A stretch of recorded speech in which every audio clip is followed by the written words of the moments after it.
Baik, selamat siang peserta kuliah proses pemisahan. Jadi kita lanjutkan kuliah hari terakhir itu hari Kamis kuliah karena saudara pada waktu Jumat yang lalu ujian. Saya kira mudah-mudahan ujiannya semua bisa. Nggak ada masalah ya ujiannya? Semua bisa?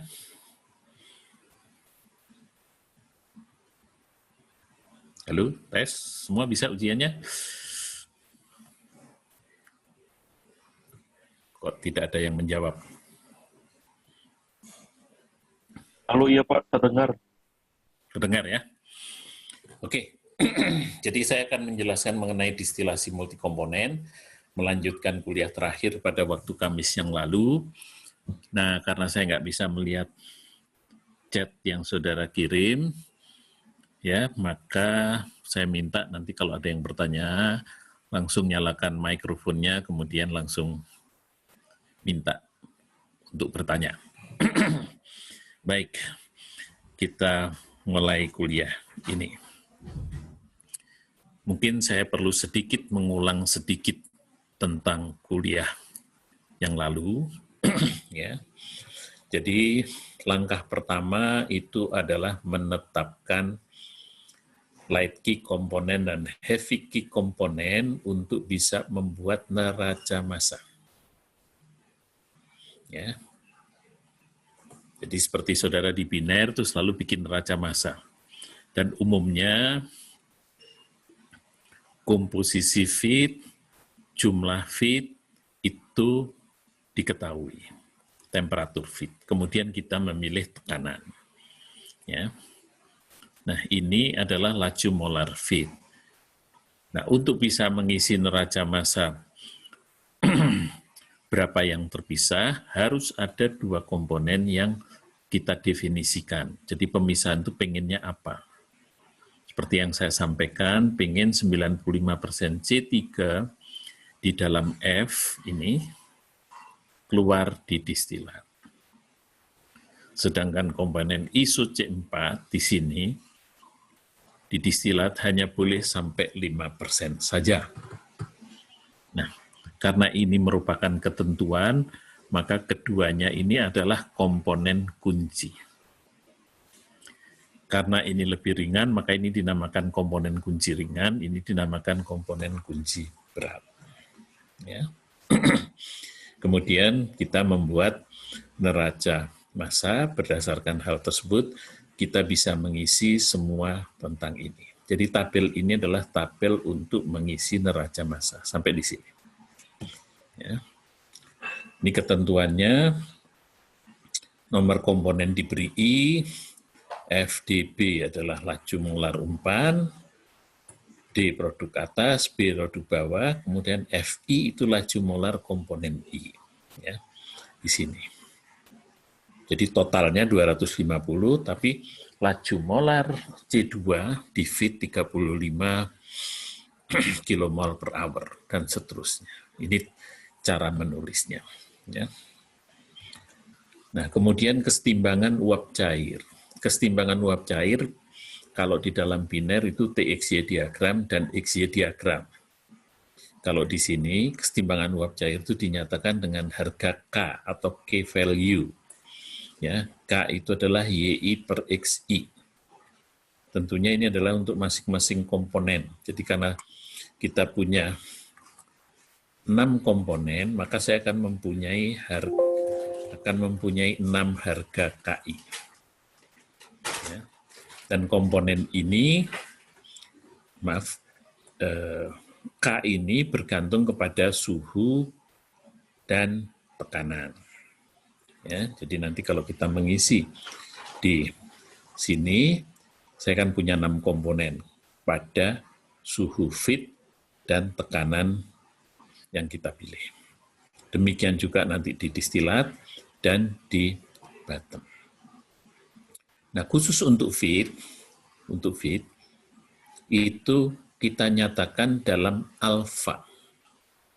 Itu relative volatility. Relative volatility itu adalah harga K ini dibandingkan dengan heavy komponen. Ini.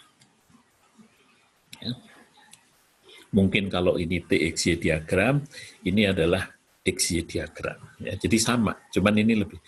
Dan alfa itu keuntungannya tidak terlalu sensitif terhadap suhu. Kalau K tergantung suhu, kalau alfa itu ketergantungan terhadap suhu jauh lebih kecil. Artinya perubahan terhadap suhunya tidak terlalu besar harganya. Ya. Oke, nah ini kita bisa lihat di sini mencari harga K. Ya, jadi kita ambil tekanannya, misalnya saya tetapkan tekanannya 2000.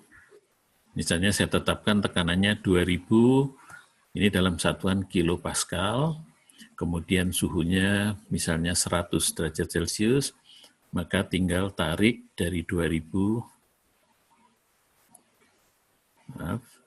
tarik garis dari 2000 ke 100. Maka kita bisa baca pada masing-masing komponen. Ya. Nah, karena kita nantinya itu sering melakukan perhitungan trial and error, jadi kalau sering baca K, itu akan menyulitkan. Jadi kadang-kadang misalnya kita sudah menghitung ini suhu distilat 50 derajat Celcius. Feed itu 100 derajat Celcius. Kemudian suhu di bottom 150 derajat Celcius. Berarti kita akan berada dalam range ini. Nah, kalau berada dalam range itu, salah satu teknik itu adalah kita membuat pada suhu 50 itu berapa, kemudian saya buat pada suhu sampai 190, ya. Kemudian kita baca dari grafik untuk masing-masing komponen. Ya, kemudian dari masing-masing komponen kita curve fitting berbagai macam, salah satunya, tapi ini belum tentu bagus ya, belum tentu bagus, saya ambil modelnya seperti ini. Jadi K itu A, T pangkat B. T-nya ini tetap dalam derajat Celcius. Kemudian saya curve fitting, saya akan mendapatkan A dan B untuk masing-masing komponen. Ya. Dan nantinya bisa diplot, plotnya seperti ini. Ya. Jadi ini untuk C2, C3, ISO C4, normal C4, dan seterusnya. Ya. Tapi sekali lagi, belum tentu modelnya seperti ini. Bisa saja A kali T pangkat B plus C bisa. Ini hanya salah satu pendekatan. Atau saudara mencari di beberapa literatur yang sudah keluar bagaimana persamaan K untuk C2, C3 sampai normal C5 dan seterusnya. Ini namanya light hydrocarbon. Ya. Nah, ini adalah usaha untuk menghindari kita membaca grafik. Ya. Nah, sampai sini ada pertanyaan? Silakan. Nah, saya akan kembali ke yang sudah kami terangkan minggu lalu.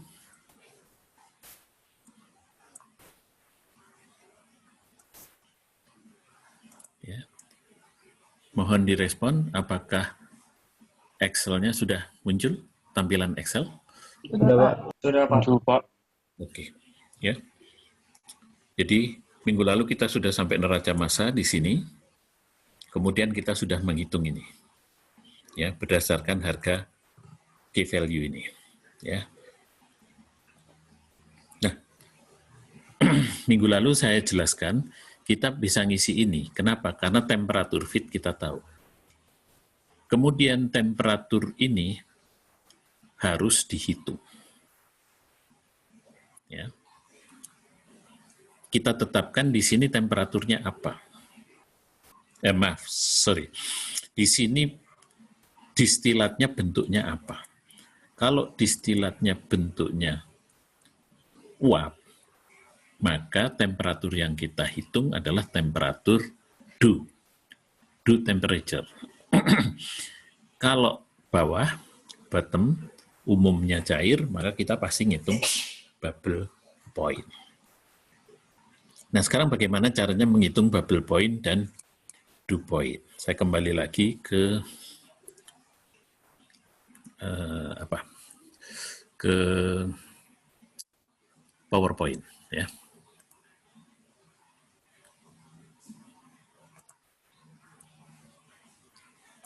Nah, keluar gambar grafik. Keluar gambar grafik yang tadi? Keluar ya. Oke. Nah, sekarang bagaimana cara menghitung dew point dan dew atau bubble point? Ya, ini sebetulnya persamaan bisa ngitung dew point temperature maupun bisa ngitung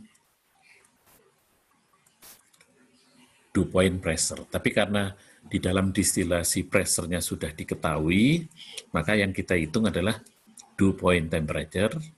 Kalau fasanya cair, uap, fasanya uap dihitung dew.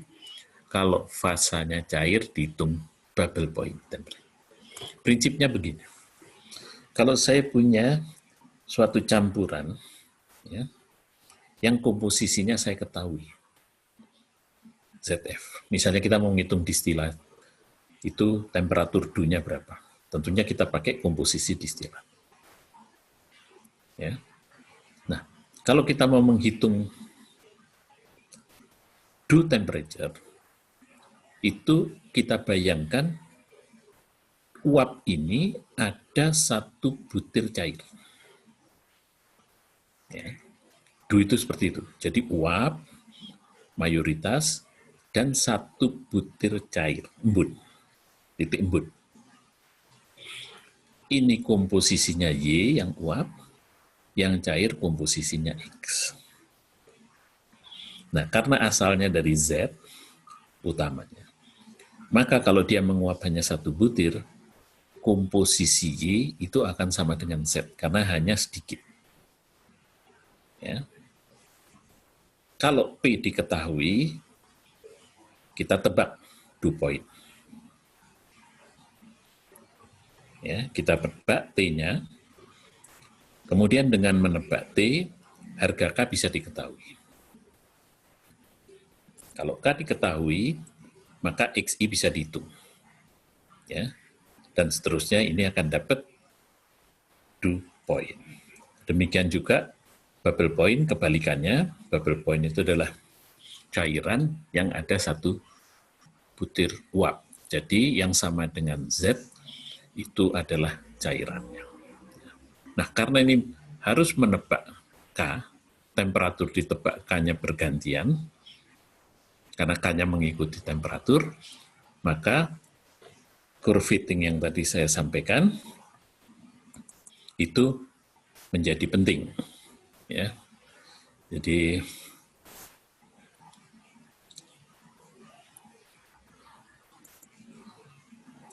mana sebentar, ini kembali ke sini, kita share. Nah, udah muncul Excel-nya? Muncul, Pak. Nah, jadi ini menjadi penting karena kita nebak. Ya. Jadi sebagai contoh, ya, ini saya kira nggak usah lah, contohnya nanti gampang. Ya. Nah, ini sekarang sudah ketemu. Ini namanya neraca massa. Ini namanya kesetimbangan. Kesetimbangan 3 ini. Jadi di sini, ya, dan di bawah sini. Khusus untuk feed itu kita nyatakan dalam alfa. Jadi 1,75 itu adalah 3,15 dibagi 180. Selalu pembaginya ini. Ya, pembaginya selalu heavy komponen.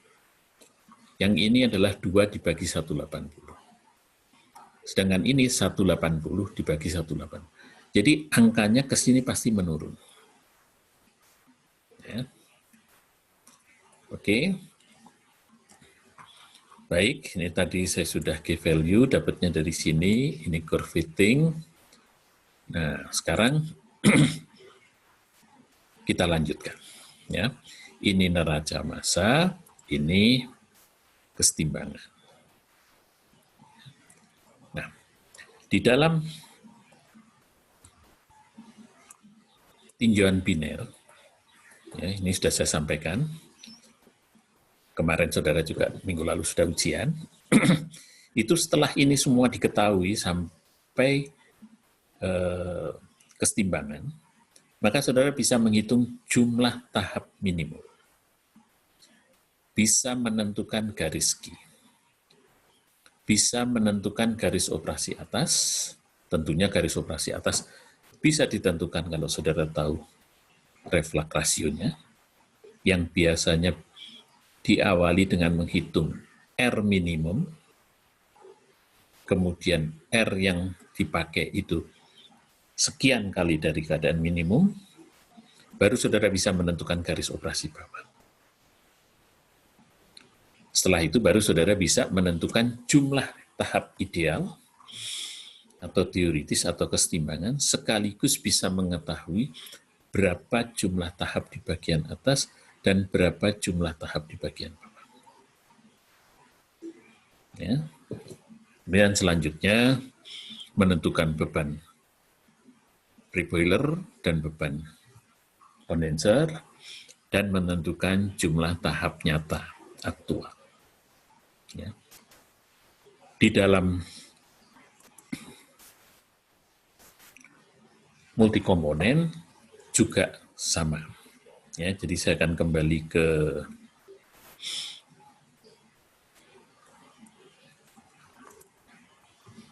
ini. Maaf.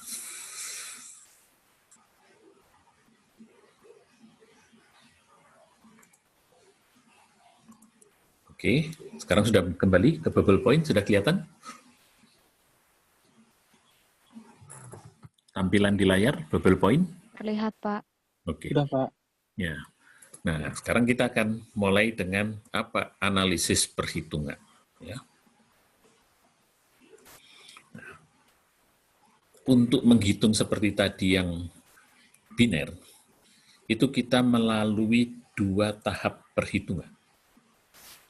Yang pertama adalah metode pintas atau shortcut method. Yang kedua adalah metode exact atau rigorous method. Ya. Metode pintas ini menghitung ya, yang hasilnya itu belum eksak. Jadi kita akan menghitung jumlah tahap, tapi jumlah tahapnya itu belum yang eksak. Masih pendekatan.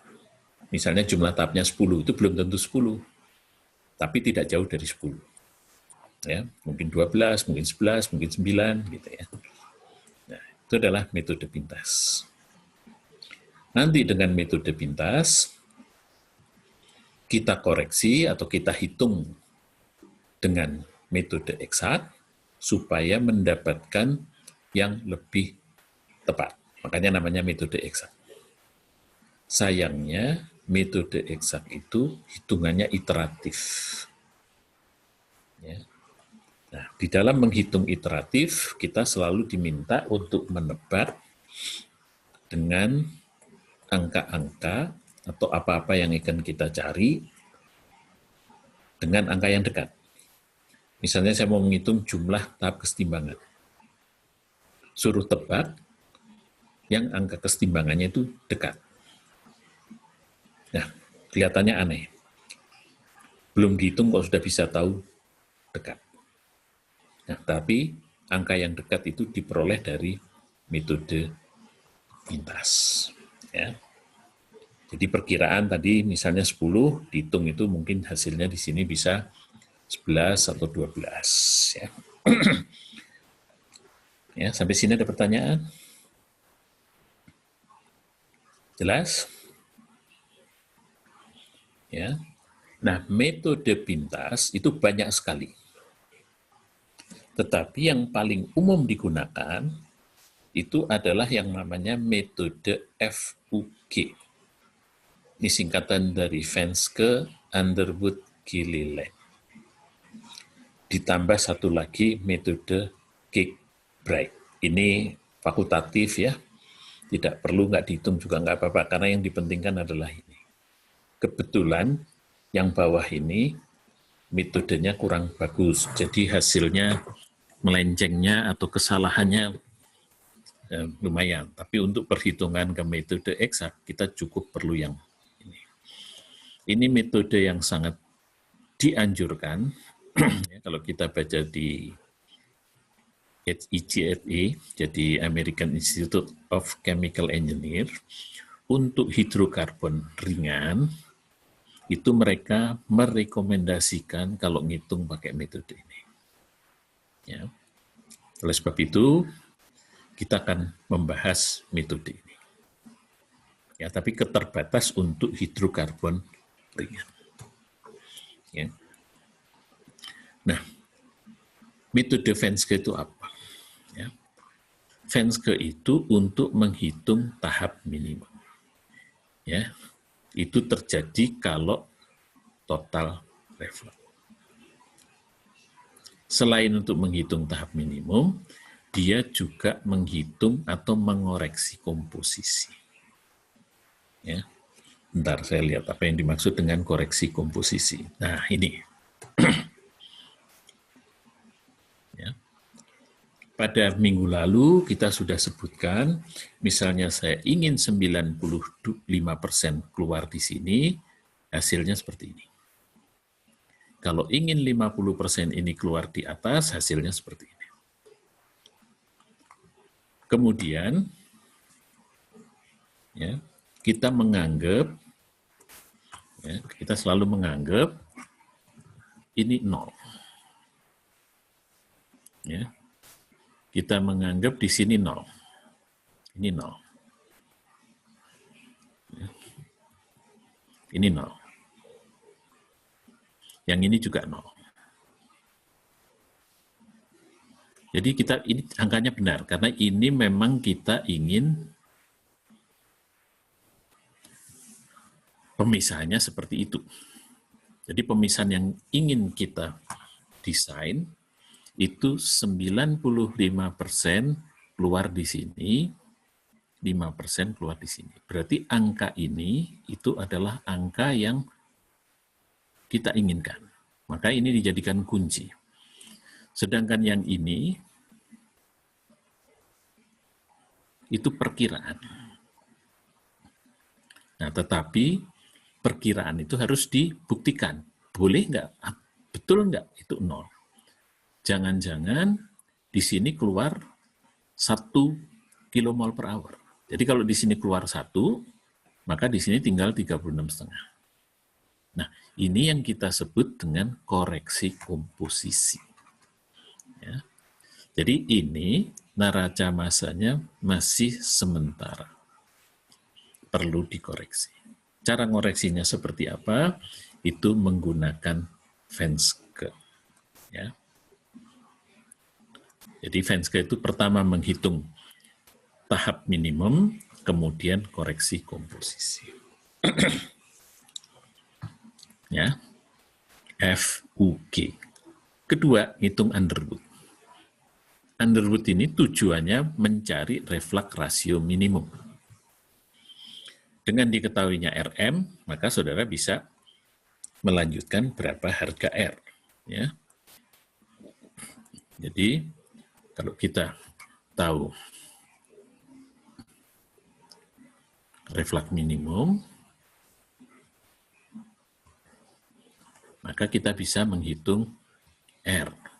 Rule of thumb biasanya kita ambil 1,25 kali R minimum. Ya. Nah, kemudian yang terakhir itu adalah metode Gilliland. Nih, itu untuk menentukan jumlah tahap. Tentunya jumlah tahap di sini untuk suatu sistem. Yang dimaksud suatu sistem itu apa? Suatu sistem itu seperti ini. Ya. Ini ada kondenser, di sini ada reboiler. Nah, Gilliland itu menghitung jumlah tahap ini semua. Ini sama dengan N. Apakah ini nanti menjadi tahap? Bergantung pilihan kita. Kalau partial kondenser, maka ini tahap. Ini menjadi tahap. Kalau ini reboiler parsial, ini tahap. Jadi N itu total, mulai dari sini sampai kolom, sampai di sini. Karena hitungan, maka kita hanya bisa tahu N saja.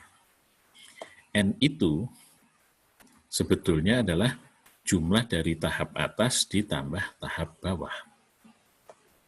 Ya. Jadi berapa di bawah, berapa di atas. Nah, untuk mengetahui berapa jumlah tahap atas, berapa jumlah tahap bawah, kita gunakan metode Kirkbride. Ya. Ini adalah untuk menghitung metode pintas. Ada pertanyaan sampai sini? Silahkan. Ya. Kita akan lihat satu persatu. Ya. Mungkin kuliah kali ini hanya 1 jam, kita hanya bisa melihat yang ini saja. Besok kita bisa menyelesaikan yang ini semua. Ya, sebelum kita sampai di situ, ada pertanyaan? Nah, Fenske itu apa? Ya. Fenske itu menentukan jumlah tahap minimum. Mencari NM. Ya. Dan komposisi dikoreksi. Ya. Ini untuk mencari NM. Ya, untuk mencari NM. Kemudian ini adalah laju molar light key komponen distilat, laju molar heavy key di distilat, ini laju molar heavy key di bottom product, ini adalah laju molar bottom product, light key di bottom product. Sedangkan ini itu adalah relative volatility alpha, kesetimbangannya, tapi ini average. Average-nya dari mana? Dari sini. Ya. Kita hitung dulu produk bawah, KLK ke per HK, produk bawah, kemudian distilat, produk atas, kemudian average-nya itu adalah, ini namanya geometric average, perata-rataan geometrik. Ya. Jadi, alfa LK di distilat kali alfa LK di produk bawah dikalikan kemudian diambil akarnya. Ini namanya rata-rata geometris. Ya. Jadi saudara mengenal aritmetik, rata-rata aritmetik, rata-rata logaritmik, kemudian rata-rata geometris. Mungkin kalau diingat kembali, ya. Ya. Kalau saudara punya 2 angka, misalnya saya punya angka A dan B yang beda, yang namanya rata-rata aritmetik A plus B dibagi 2. Kalau rata-rata logaritmik A min B dibagi ln A per ln B. Sedangkan kalau rata-rata geometrik itu A kali B ditarik akar. Ya. Nah, untuk Fenske kita menggunakan rata-rata geometri. Nah, sekarang kita akan coba hitung ya dengan memperhatikan atau melihat di Excel-nya langsung. Oke, sekarang sudah muncul file Excel di layar? Sudah, Pak. Muncul. Ya. Ini Venska. Saya pindahkan ini. Ya. Bagaimana menghitung Venska? Tentunya harus menghitung dulu ini. Nah, ini enak sekali. Ya. Pertama saya menghitung alfa LK punyanya distilat. Ya, jadi di sini kita tahu LK, tahu HK. Ya, karena ini betul, maka yang kita beri warna kuning itu adalah warna yang betul. Angka-angkanya betul, bukan angka perkiraan. Ya, sekali lagi, ini angkanya betul, tapi kalau yang ini masih perkiraan. Ya. Jadi alfa LK distilat, berarti KLK dibagi KHK. Jadi saya tinggal KLK untuk distilat, ini ya, ini distilat, KLK dibagi KHK, dapat ini. Untuk produk bawah, ini. Berarti sama dengan 2,5 dibagi 2. Ya. Kemudian kita ambil rata-rata, berarti yang di rata-rata ini. Ya, berarti saya rata-rata, boleh square, boleh kali, boleh dipangkat setengah, seperti ini, pangkat 0,5. Hasilnya ini. Ya, katakanlah ini saya buat 2 angka saja di belakang. Ya. Kemudian DHK, DLK per DHK. Ini D. Ini LK per DHK. Jadi sebetulnya sama dengan ini dibagi ini. Dapat ini. Ya. Kemudian BHK per BLK. Nah, maaf, balik. BHK per BLK. Nah, kemudian ini diperkalikan. Ini saya ambil 2. Ya. Ya. Ini adalah log ini dibagi log ini. Jadi bisa saya buat log. Ya. Ini dikali. Maaf, salah.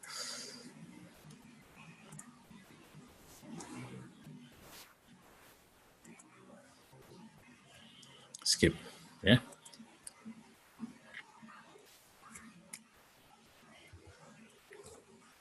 Jadi sama dengan log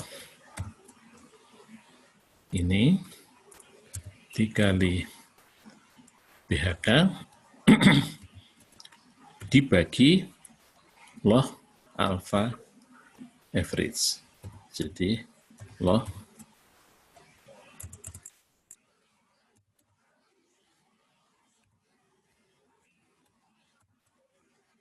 ini. Ya.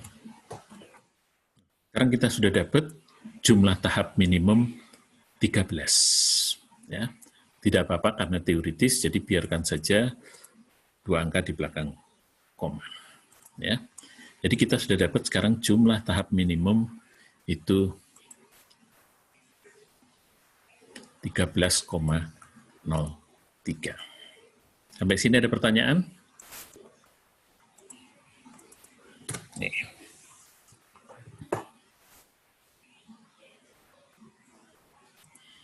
Oke, ada pertanyaan? Ya, kalau saudara harus menggambar, kalau di sini sekarang menghitung. Nah, sekarang saya mau koreksi komposisi. Bagaimana caranya mengoreksi komposisi? Pertama kita lihat ini dulu. Ya, kita lihat ini. harga NM ini itu diperoleh dari harga-harga yang betul. Karena tadi saya menyampaikan KLK PKHK itu semua yang berwarna kuning. Ya. KLK per KHK, kemudian ini KLK per KHK, di average berarti angka yang betul, di average betul.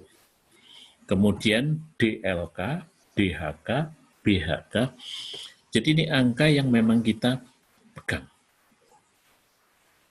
sebagai kunci. Berarti NM ini itu adalah harus sekian, bukan perkiraan. Nah, sekarang saya mau mengoreksi komponen nomor 1, karena di sini 0. Ya, di sini angkanya 0. Jadi mau saya koreksi, betul nggak 0? Jangan-jangan di sini 1. Nah, cara mengoreksinya bagaimana? LK di sini, semua rumus LK ini, saya ganti dengan angka 1. Punyanya 1.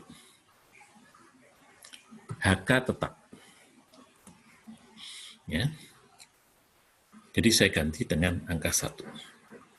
Ya. Jadi kalau saya mau ganti ini, ya, saya mau ngoreksi nomor 1, mungkin supaya gampang saya taruh di sini. V. Ya. Nah, ini sekarang bukan LK, tapi ini angka 1. Jadi LK-nya saya ganti dengan 1. 1, ya. Ini LK-nya saya ganti dengan komposisi 1.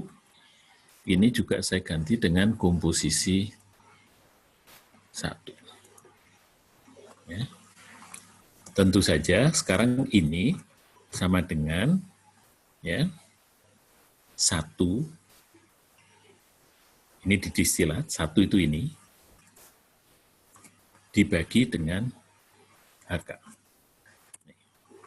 Yang ini untuk bottom satunya ini dibagi dengan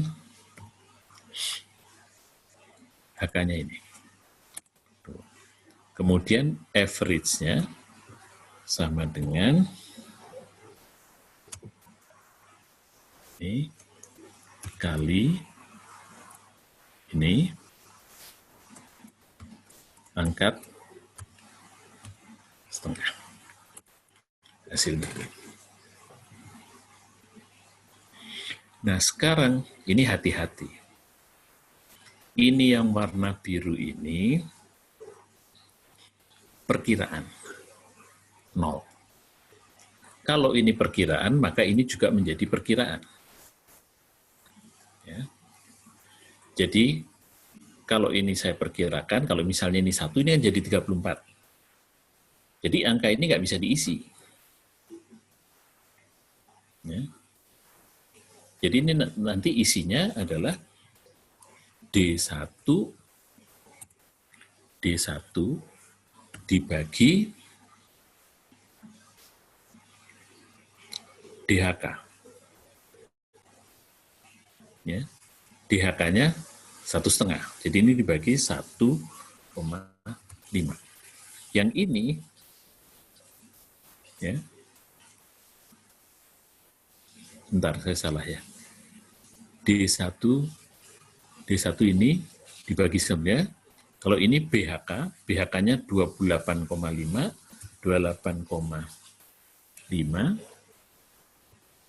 dibagi B1.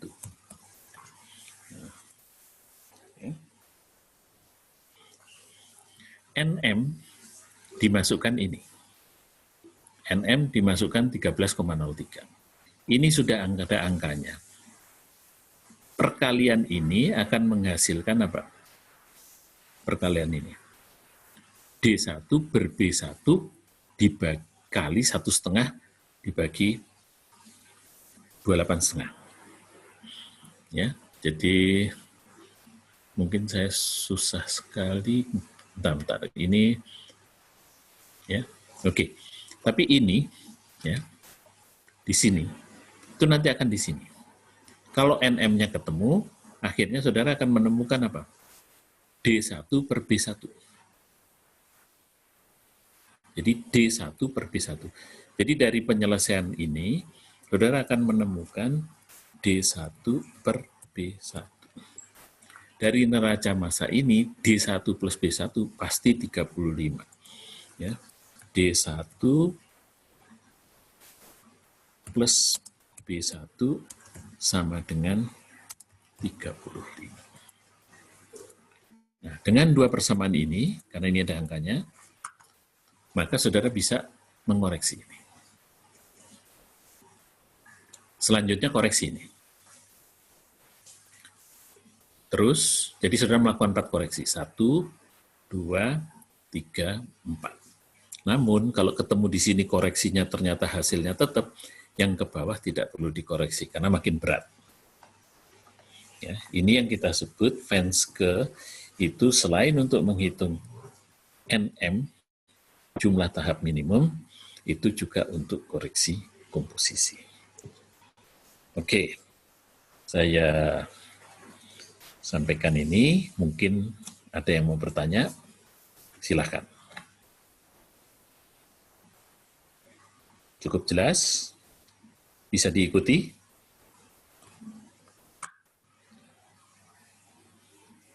Enggak muncul nih suaranya. Lalu? Pak, izin bertanya, Pak. Ya, silahkan. Tadi maksudnya kalau koreksinya tetap ke bawahnya tidak perlu dihitung lagi, itu kenapa dan bagaimana ya? Gini, ya.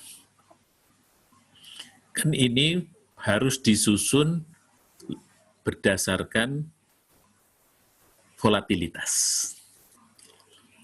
Jadi makin ke bawah makin susah untuk menguap. Pasti C2 itu lebih mudah menguap daripada C3. Dan seterusnya. Jadi kalau saudara lihat, nyusun angka ini tuh harus menurun, nggak boleh loncat-loncat. Berarti salah kalau loncat-loncat. Nah, sekarang misalnya, waktu saya koreksi komposisi, ternyata di sini ketemunya 0,01. Yang harusnya 0 ini, saya rubah aja ya. Misalnya di sini ketemunya 0,01. Maka yang ini pasti akan menjadi 37,49. Karena ini kan asalnya dari sini kan. Nah, normal C4 aja di sini keluarnya tinggal 0,01. Maka kemungkinan ISO C5 ini pasti lebih kecil, nggak mungkin 0,01. Ya, persentasenya. Ya, mungkin keluarnya 0,003. Karena saya pakai 2 digit, berarti di sini sudah 0,00. Padahal ini sebetulnya 0,003. Nah, kalau di sini sudah 0, pasti yang lebih berat lagi 0, gitu ya. Ini berat itu maksudnya susah menguap. Ya, kalau menguap itu kan menuju ke distilat. Naik ke atas. Oke, paham? Jelas? Siap, sudah paham, Pak. Terima kasih, Pak. Oke, ada lagi?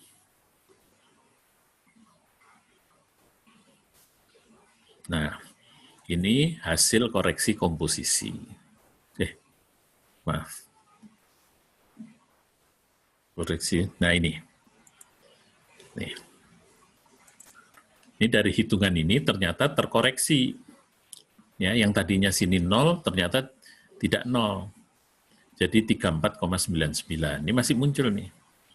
Nah, ini di sini 0,20. Tadinya 0. Jadi ini kita melakukan koreksi komposisi 4 kali. 1, 2, 3, 4. Nah, kita selalu menggunakan alfa. Walaupun ini koreksi komposisi, saudara tidak perlu melakukan koreksi temperatur feed, temperatur top maupun bottom. Ingat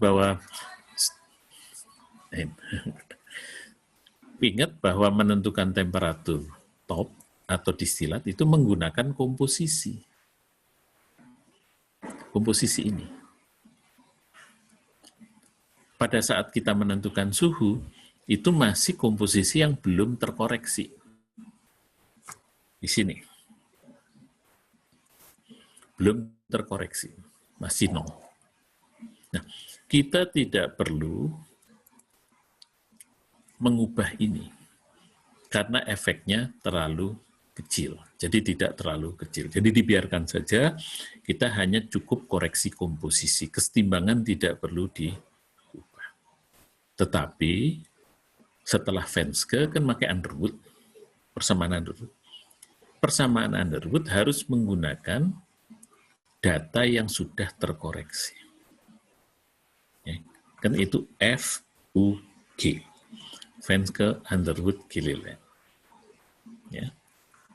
Jadi, tidak boleh pakai yang ini, yang harganya di sini masih 0. Nih, pakai 0. Ya.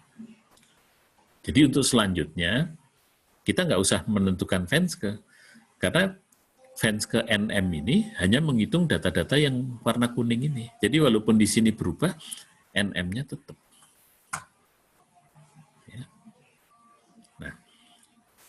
Untuk Gilliland dan selanjutnya, Underwood dan Gilliland, kita harus menggunakan ini. Oke, sampai sini ada pertanyaan?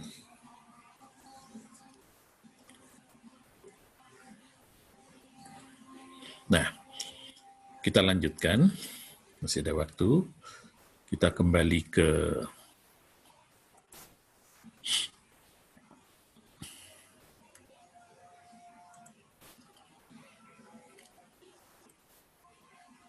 ini sudah muncul analisis perhitungan, tolong direspon.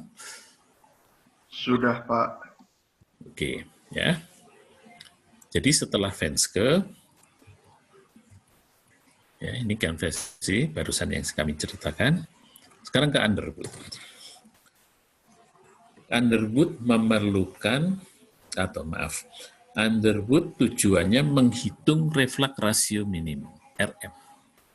Ini memakai 2 persamaan. Ya. Persamaan pertama memakai data umpan, semuanya data umpan, untuk menghitung konstanta Underwood. Sedangkan persamaan kedua Underwood memakai data umpan untuk menghitung V tak hingga, kemudian dilanjutkan menghitung RM. Ya, ini agak sedikit rumit. Ya. Kita lihat persamaan pertama Underwood. Nah, persamaan pertama Underwood seperti ini. Ya. Tadi ada 6 komponen. Berarti kalau ada 6 komponen, maka saudara akan punya 6 komponen. Ya. Jadi persamaan Underwood-nya itu VF sama dengan alfa 1, F1, alfa 1 dikurangi pi, ditambah alfa 2, F2, alfa 2 kurangi pi. Konstanta Underwood. Ya. Kemudian kita jumlah sampai alfa 6, F6, alfa 6 dikurangi ini, karena ini sigma. C itu adalah nomor komponen. Ya. C itu adalah nomor komponen. Jadi dia mulai dari 1 sampai 6. Tadi kan komponennya 6 ya, C2, nomor 1, nomor 2 C3, nomor 3 iso C4, nomor 4 normal C4, kemudian nomor 5 iso C5, nomor 6 normal C6. Ya. Jadi 6 komponen. Nah, alfa 1, F1, alfa 2, F2 itu sudah ada harganya. Jadi, nah di sini. Ini alfa 1, alfa 2, ini kan komponen 1, 2, 3, 4, 5, 6. Alfa 1, alfa 2, alfa 3, alfa 4, alfa 5, alfa 6. Ini F1, F2, F3, F4, F5, F6. Jadi, Ini semua ada angkanya. Plus ini. Kita mau cari VF, mau cari P, konstanta Underwood. Untuk mencari konstanta Underwood harus tahu VF. VF itu apa? VF itu laju molar umpan yang ada dalam bentuk uap. Jadi, di sini kita tahu laju molarnya 250. Apakah ini cair semua atau uap semua? Kalau uap semua berarti VF-nya 250. Kalau cair semua, VF-nya 0. Tapi belum tentu. Kalau campuran, VF bisa sebagian dari ini. Bisa 200, bisa 150. Ya. Oleh sebab itu, sebelum menyelesaikan ini harus tahu ini. Bagaimana cara tahu VF? Tentunya kita gunakan flash calculation. Ya. Dari data komposisi feed, temperatur sekian, 100, dan tekanan absolut 2452 kilopascal, itu berapa persen yang jadi? Tentunya kita lakukan flash calculation. Bagaimana flash calculation? Kita seperti ini. Ya, saya kira kalau saudara belajar komputasi proses pasti diajari ini. Yang nantinya akan sampai kepada persamaan ini. Ya, baru saudara bisa menghitung pi. Jadi ini angka harus tahu, semua tahu, baru bisa menghitung. Karena ini deret 6, maka pi-nya itu adalah ini persamaan pangkat 6. Maka saudara akan mendapatkan jawaban ada 6 buah. Karena pangkat 6 kan jawabnya 6. Tapi hanya satu yang kita pakai, yang berlaku itu adalah pi yang harganya antara alfa HK kan 1, dengan alfa LK. Jadi pi yang angkanya di antara ini. Antara 1,11 sampai 1. Ya. Ini yang punya makna. Baik, sampai sini apakah ada yang ingin ditanyakan? Maaf. Ya. Masih nampak? Tes, masih nampak? Halo? Masih, Pak. Oke, ada yang ditanyakan? Karena waktunya 1 jam ya, sudah mendekati pukul 15. Cukup jelas? Ada yang ditanyakan?